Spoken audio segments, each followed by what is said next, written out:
Now, if you're very sure that you're definitely in a better place after you die, you should not postpone such a great opportunity, you see.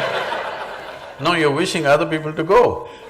That is a pretty sensible question to ask, isn't it? But how does that fare for a Christian?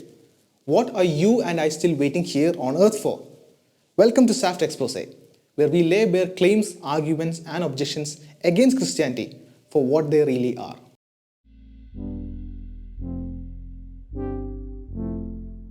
Jaggi Vasudev, otherwise known world over as Sadhguru, is quite the orator. He is eloquent, and that eloquence has landed him opportunities on some of the biggest platforms. But I believe a close observation reveals a different picture, and most certainly his eloquence is at play in this video too. So, this should be interesting to unpack. They say when people die, they are in a better place. Are they? No. He's looking at you, dude. It depends who you're talking about. He is most certainly true. It does depend on who you are talking to. An atheist says there is no place to be after death, while a theist would differ. If you ask Sadhguru, he'll say, after death, discernment is completely absent, even more than in a child. Then whatever quality you put into the mind, it will multiply a millionfold. This is what is being referred to as heaven and hell. If you go into a pleasant state of existence, it is called heaven. If you go into an unpleasant state of existence, it is called hell.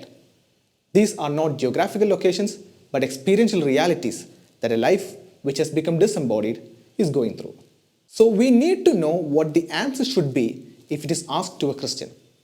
The reason Sadhguru answers the way he answers, to slowly understand where the keys are and dismantle the karmic structure so that you become truly no more, is due to his understanding of the body, mind and soul that he holds on to. This prompts him to say, so this afterlife, next birth, don't believe all this nonsense. But right now if you sit here and just close your eyes, you can clearly see more than this body you are, isn't it? Now, let's see what Sadhguru contends. If it's a better place, you should go there first. Now, if you're very sure that you're definitely in a better place after you die, you should not postpone such a great opportunity, you see. No, you're wishing other people to go. That's not right.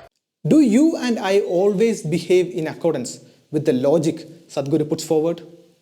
Let's break it down, shall we? Sadhguru says that if it is a better place, you should go there, which translates into you should do what is good for you. Now, this does appear to be a rational thing to do. In fact, the assumption of rationality in classical economics is built upon the notion that self-interest maximizing behavior is rational behavior. As it stands, we are expected to do what maximizes our self-interest. Not only have economists come to see that this assumption is quite untenable in economic theory, we can identify situations where this principle of living is not only unattended to, but looked down upon. The soldier guarding India's sovereignty in the Siachen glacier faces an extremely brutal environment, which pales in comparison to the better placed work cubicle with ease of access and temperature controlled rooms. But he doesn't choose the latter over the former because he knows he has a greater calling. Bound by the brave law of sacrifice, these sons of India guard their motherland. The veteran father may advise his son to choose a corporate job because he knows the price he had to pay and the toll he and his family had to bear because he was a soldier. But if the son finds the same calling, he'll pick sacrifice over security. So no, you are not always expected to pick the better. There can be more at play. People who are dead sure that they are going to heaven after this, I don't think they should postpone it by a day.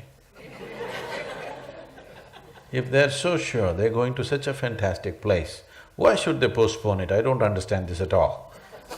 Especially if they have an appointment with God, not to be postponed, isn't it? So why is it that Christians linger around on earth? Well, quite simply because of the problem of suicide.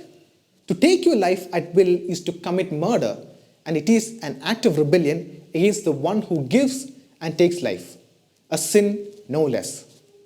We are also called to glorify God while on earth and engage in His will for as long as we remain on earth. The sooner we die, the shorter the time at hand to do what God wants us to do.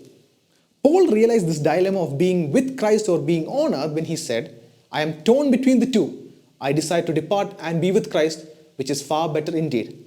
But it is more necessary for you that I remain in the body. He also had the right understanding concerning what he is to make of his life on earth by saying, for me, to live is Christ and to die is gain. Jesus answered, if I want him to remain alive until I return, what is that to you? You must follow me. Quite simply, it is because we submit to God's sovereign authority over life and death that we don't try to make haste. First of all, the idea of a heaven is a very perverted idea, full of pleasures. Unfulfilled minds will come out with such things. Sadhguru refers to people blowing themselves up for the sake of pleasures in heaven as a case in point. The Christian immediately realizes that this is nowhere near the biblical understanding of heaven. Heaven is where God's will reigns unchallenged. The whole reason why heaven is better or worth looking towards is because the will of God, who is love and good and just, is sovereign. Hence, there is no sin, that is, rebellion against God's will in heaven. God created humanity and placed them on earth where His sovereign rule should have been freely submitted to. But with sin, rebellion against God entered earth.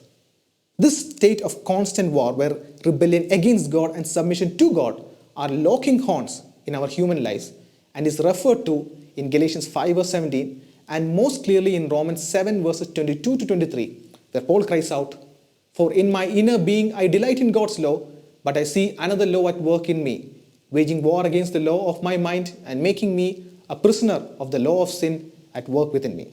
God's desire is to see His kingdom reinstated, to see us enjoy His sovereign rule. Hence Jesus told His disciples, your kingdom come, your will be done on earth as it is in heaven. It is in heaven where we experience God truly and fully, as 1 Corinthians 13 verse 12 says, for now we see in a mirror dimly, but then face to face. The book of Revelation describes, using heavy symbolic language, God's kingdom being reinstated with the new heavens and the new earth being the abode of God's kingdom. For the Christian, his or her greatest pleasure and joy is found in God. For the Christian, heaven doesn't represent the fulfillment of twisted sexual desire, but rather enjoying the holiness and glory of God. However, something does stick out though. I wonder if we can know anything about death. What does Sadhguru make of it? One thing that is pristine and cannot be corrupted is death. Because you can claim whatever the hell you want, but you don't know a damn thing about it. Okay, so we can't know anything about death. Death is that dimension of your life which has brought profoundness to who you are. Because you're mortal. You're here today, everything is fine, tomorrow morning, poof, gone, just like that, no trace. Everybody thinks death is the antithesis of life. No, it's in your mortality. All the secrets of your life are hidden. You know nothing about it, it's best that way, because if you do not light up the innermost core of your life, there is no way you will know anything about it. You can believe whatever stories you want. Whatever somebody says, even if it is true, as far as you are concerned, it's just a story, isn't it?